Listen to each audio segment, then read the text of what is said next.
Here we go, last example for how to solve real-world linear equations. Once again, here's my list of tips for you to follow in case you get stuck on your assignment. This is the process that I would like you to follow. Okay, I'll show you what that looks like with this problem. So it says, Horizon Phone Company charges $15 a month plus $35 for unlimited texting. That seems important, so I underlined it. C-Mobile charges a flat rate of $55 per month. That includes unlimited texting. At how many months would the two plans cost the same? Okay, I've underlined what I know, but what don't I know? Well, it's kind of a hint given to me in the way the question is asked. I don't know how many months I'm going to be having this plan, these phone plans.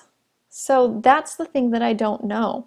So let's call that x. We need to assign it a variable. X is going to represent the number of months that I'm using each phone plan.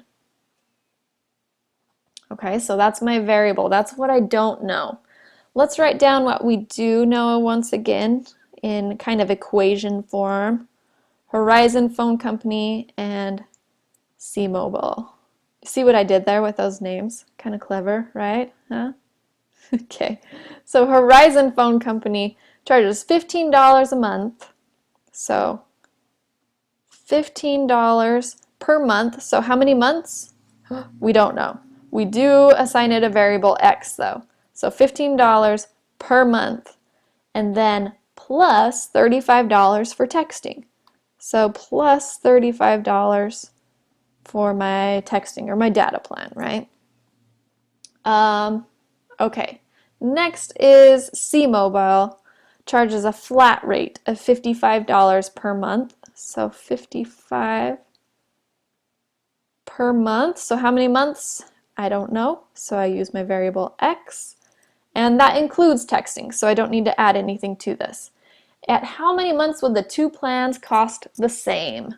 Well, it says we want to know when they cost the same.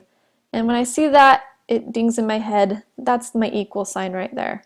How many months do they cost the same? So I take Horizon's expression, and I'm going to set that equal to C-Mobile's. Okay. And how many months would they cost the same? I need to solve this equation for x to figure that out. Okay, so we need to solve for x. I need all of my x's together on one side and all of my constants on the other side. And it's looking like most of the x's are already over here, so let's move all of the x's on this side. So that means this 15x is out of place. It needs to go away. So combine it with its zero pair, which would be a negative 15x. And you have to do that on both sides to keep things balanced. Okay, 15x minus 15x, that's 0. So this is going to cancel out, and I still am left with a 35 over here. Okay, on this side I have 55 x's and I'm subtracting 15 x's. That leaves me with 40 x. 55 minus 15 is 40. Okay, now this is an equation I can solve. I have 40x equals 35, so I'm going to divide these x's into 40 groups. Do the same thing on this side to keep it balanced. 40 divided by 40 is not 0, it's 1. So x or 1x on this side, and then 35 divided by 40. Let's see what that's going to be. It's going to be a decimal. So let's round up to about 0.9, should we say? Just so we can have a nice number here to look at. 0.9. So that decimal looks kind of weird, but we know what it represents, right? X equals 0.9, and X represents the number of months that these plans would cost the same. And so after 0.9 months, so not even 1 month, just 0.9 months, these plans would cost the same. So that's how I would interpret this answer. Okay, Now go ahead and move on to your assignment. Be sure on your assignment that you read all of the directions very carefully and that you follow my tips from these lesson videos.